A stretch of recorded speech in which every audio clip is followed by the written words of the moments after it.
Murphy led John Parrott 4-0, but those who thought this would be a rout were mistaken. It's only 8-7 Murphy as we join the contest in frame 16. Over to Dennis Taylor and Willie Thorne. He could play what we call the cross double safety, but he'd have a little bit of trouble in knowing exactly where the red's going to go.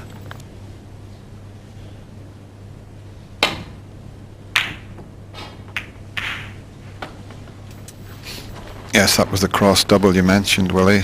Cross double, does that mean you're angry when you're playing the shot? Yeah, really angry, Dennis, yeah. Really cross. It was always going to be a problem. John's looking at a possible plant into the corner, but whenever you play that kind of cross double into balls, you've no idea what's going to happen with the kisses, but he's covered everything up. That plant can be made, just has to play the half ball safety shot and he'll get very close to this plant.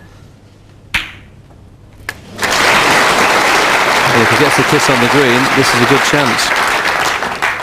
Because the black's in play. Chance for Parrott to win the session now. What a plant that could turn out to be. It looked to be a very good safety shot.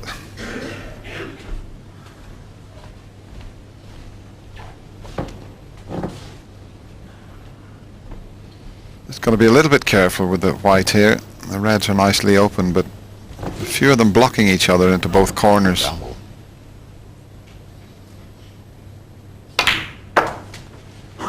Now if he finishes in that little gap, there's a red on, and I think, let's have a look, it depends. Yeah, he can drop on the black off that. What a chance now for John Parrott. When you play three sessions, as you do when you get to the second round of the World Championship, you play them in little mini sessions. You've got 2 8 frames to play and then a 9. And your target is to try and win the session 5-3. Shaun Murphy did that in the opening session, and John Parrott now has a chance to reverse that and go into the final session all square. There's a lot of balls to be potted, but it's a good chance. 14.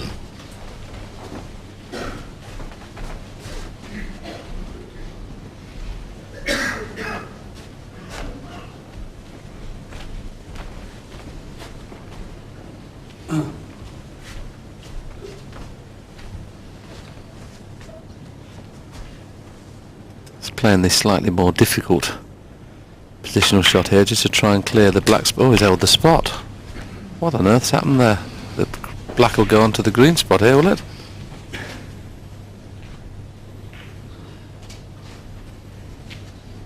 I'm not sure whether that will go on. Well, it seemed to be rocking there, and that can happen after a few days on these cloths. You get a little indentation, but it did rock a little bit, the black there. So it'll be a relieved John Parrott. There was another example of that red, Dennis, when we talk about near jaw. That's gone right in off the near jaw, that red. We've seen 2 or 3 balls missed off the far jaw.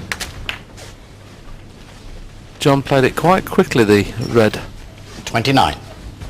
This one here, look, right in off the near jaw. If that had hit the far jaw at that speed, it wouldn't have gone in. So he's learning something about this table.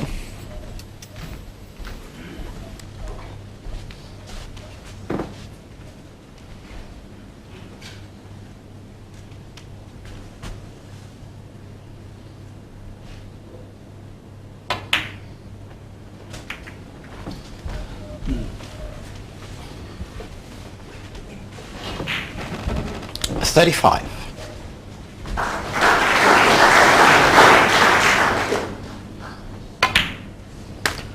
$36.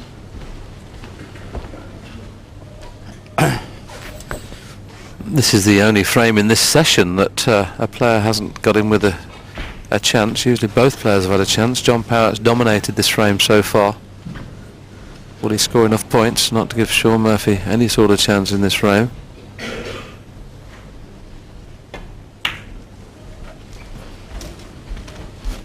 Yes, he has done remarkably well, John Parrott, because it looked as if Shaun was going to open up a 4-frame advantage, and he didn't do that. 42. With the chances Shaun has had, He should have been well in front, but every credit to John Parrott. He's battled away. And, well, he's got a few more to pot yet, but well on his way to levelling here at 8 49. all. And that will be a terrific performance. 50. No need to play the cannon onto the red and pink. If he was 51 points behind, he'd play that shot, but doesn't need to. Oh, he misjudged the cannon. It's just a couple of pots away from 57. winning the frame. I just wanted a full ball cannon on the red.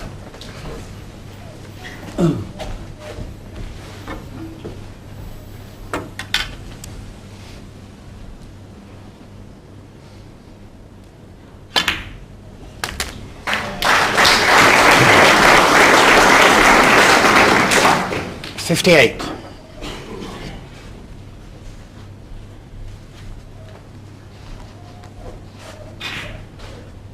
Not the easiest positional shot from the blue, a lot easier from the yellow. You can swing it around 2 cushions in between yellow and green and try and drop on the cushion nearest these 2 reds. You'll have the red in the corner. You can get on 3 reds here with this shot. So he's playing for 3 reds, and that's exactly what he's got on, all 3. 60. Very good shot, that.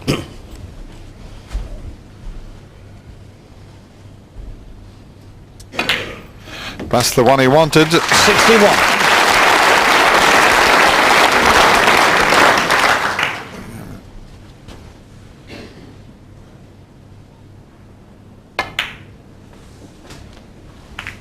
So there's a bit of life left in the old timer there.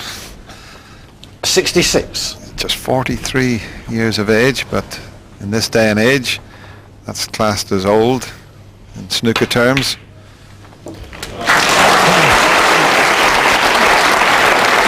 $67.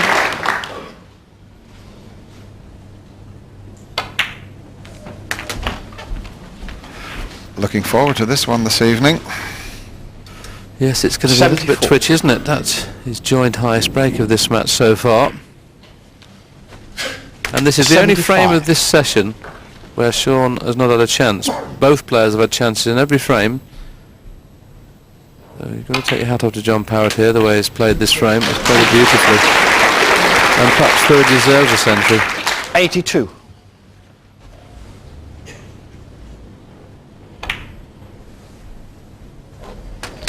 $83.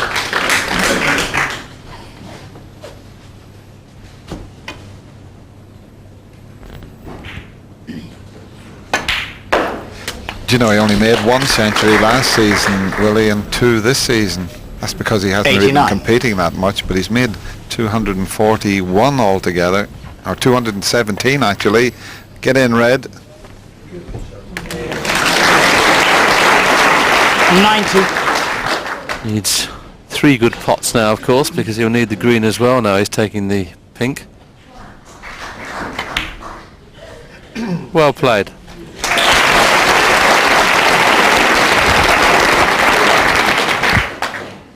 $96.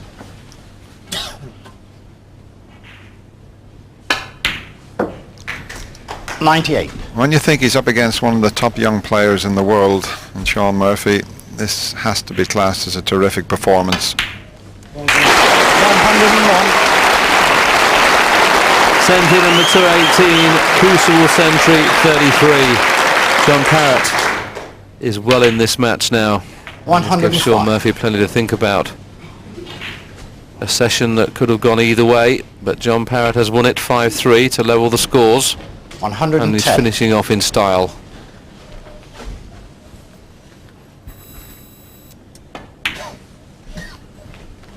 $116. This has been a first-class break. The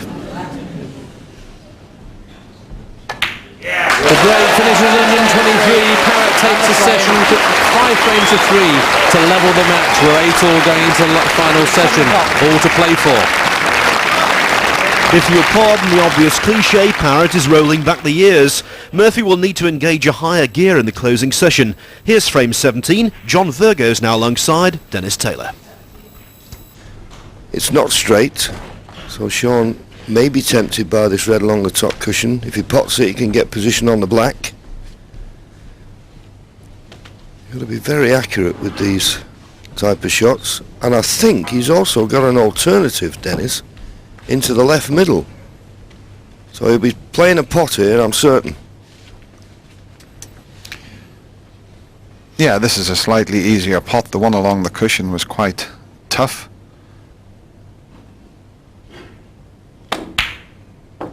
That's well played.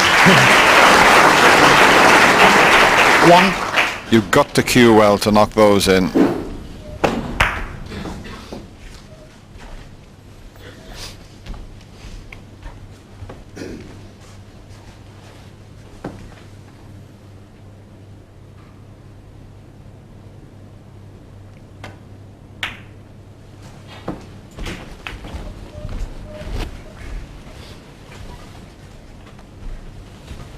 Six.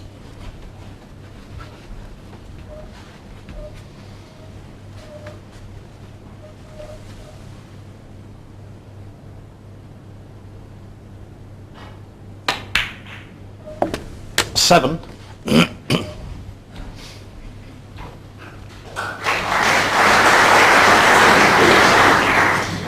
Well, a little bit straighter on the blue would have been better, because if he tries to come down the left-hand side of the table as we look, there's a possibility he could run into the pink. So if it had been straighter on the blue, he could have just run it in. There is definitely reds available into both corners, but he just needs a precise positional shot here.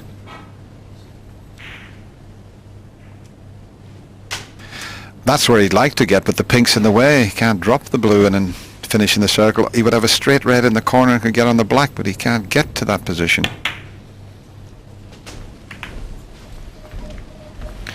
But he's on that red to the other 12.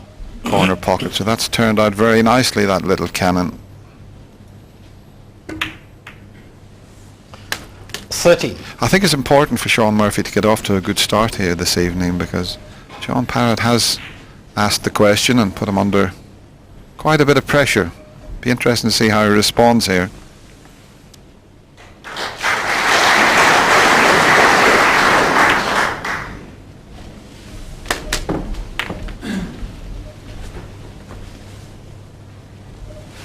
$20.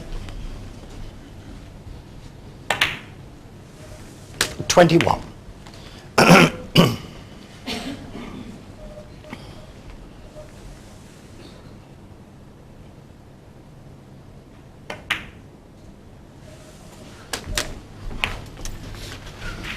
I'm sure you've noticed, John, Shaun uses a one-piece 28. cue.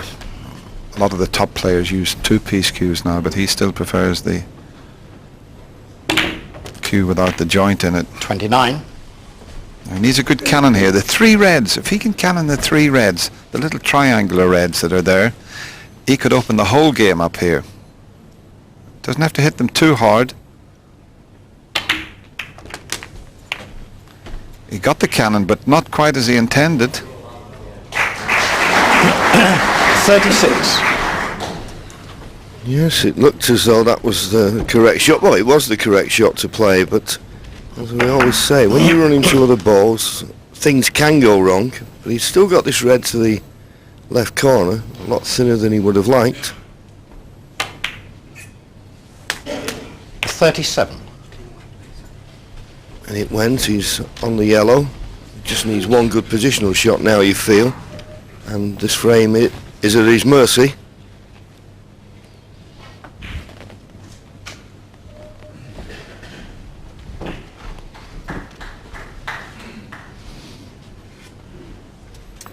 Now just watch where he places the cue ball here. He'll leave himself a choice of 2 or 3 reds. Now just watch where the white finishes. Well, he's come up a little bit short. 39. He's still okay, but another 12 inches he would have had a choice of 3 or 4 reds. Look at them reds all waiting for this same pocket. 40. And he can get the white back there.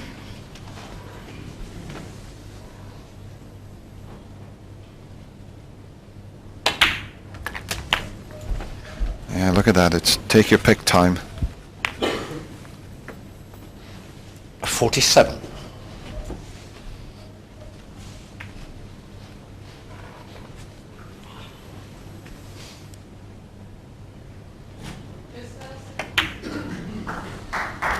$48.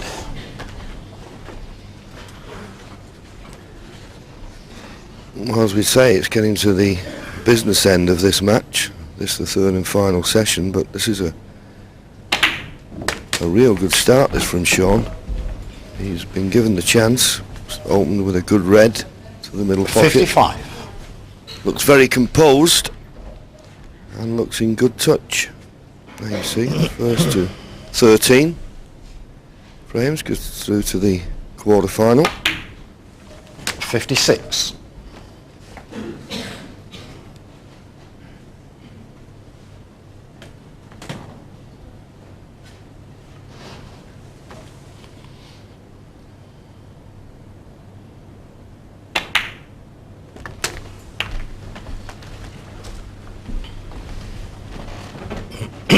$63.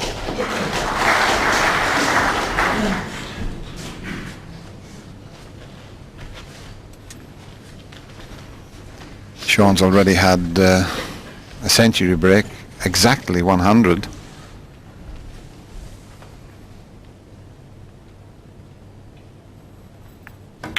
The main concern will be 64. to clinch the frame before he starts thinking about compiling a century.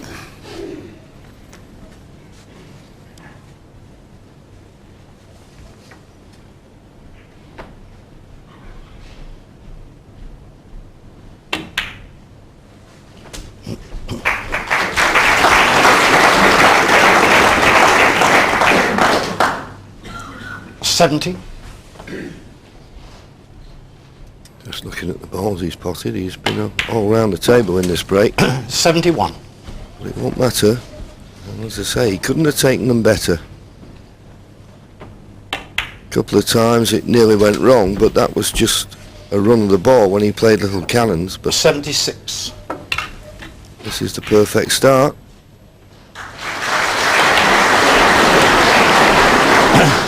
$77. He played a safety shot that got John Parrott in trouble. John tried to play a containing safety.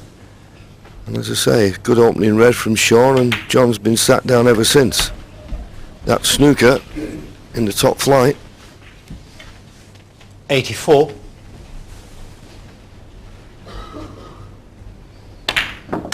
$85.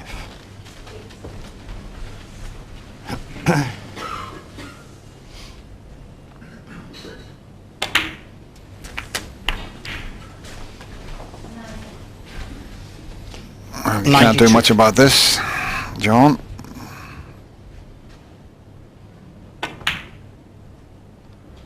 Oh, that just went in. He's made 97 centuries in his short career. And there's another one. 100.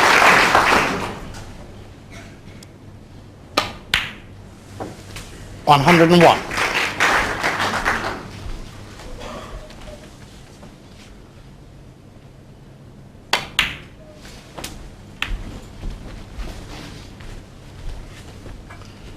$104.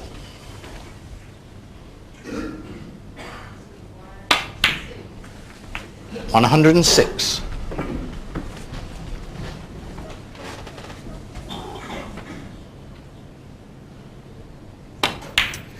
Yeah, you can't beat the highest 109. break.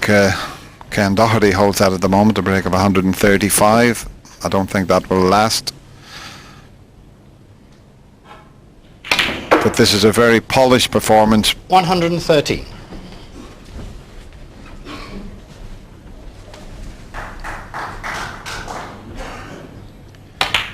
He's taken every colours, as you can 180. see. He's had yellows, greens, browns, blue, pinks and blacks.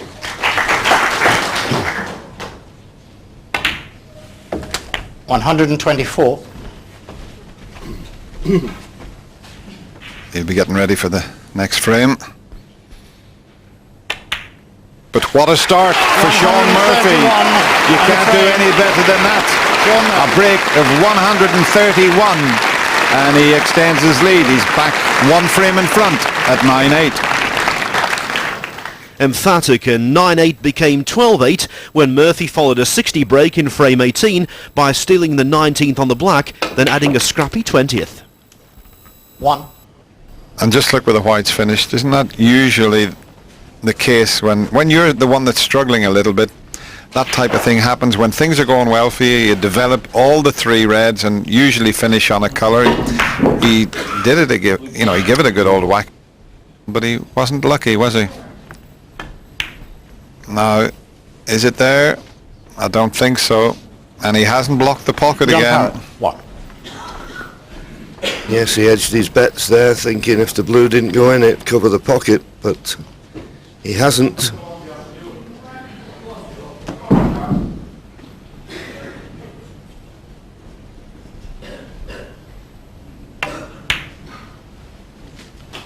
One. 32 points the lead now for Shaun Murphy, but well, it'd be very difficult to envisage him winning the frame at this visit just by virtue of the fact of where the reds are. Well, maybe he's got an angle on the yellow to run through for one of the reds on the right hand side of the table. Well, he did. He finished up absolutely inch perfect, didn't he? So, as you say, Dennis, when you're behind, need a bit of run, you never get it. When you're in front, things always seem to look a bit brighter. Yeah, he played obviously for the blue there, but the yellow was a bonus, the angle he had on it.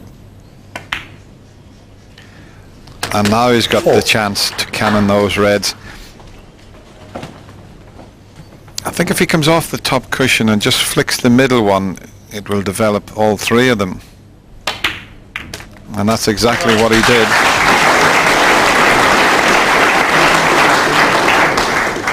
$11. 42 the difference. A quick look at the scoreboard. Red, black, red. 12.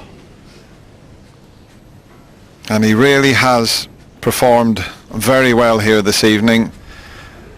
That 131 clearance was superb.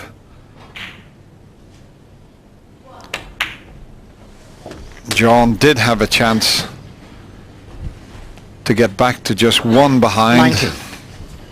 And I think that tells you that it's John's last shot in this year's 888 World Championship. But he has put up a great performance to beat Steve Davis in the deciding frame and to be all square with Shaun Murphy, who was champion here 2 years ago. 27. And typical of John Parrott, the great character that he is, throws in the towel. He waves to the crowd, but it was all young Shaun Murphy here this evening. Throws his chalk into the crowd. That's unusual. Selby emulates John Higgins.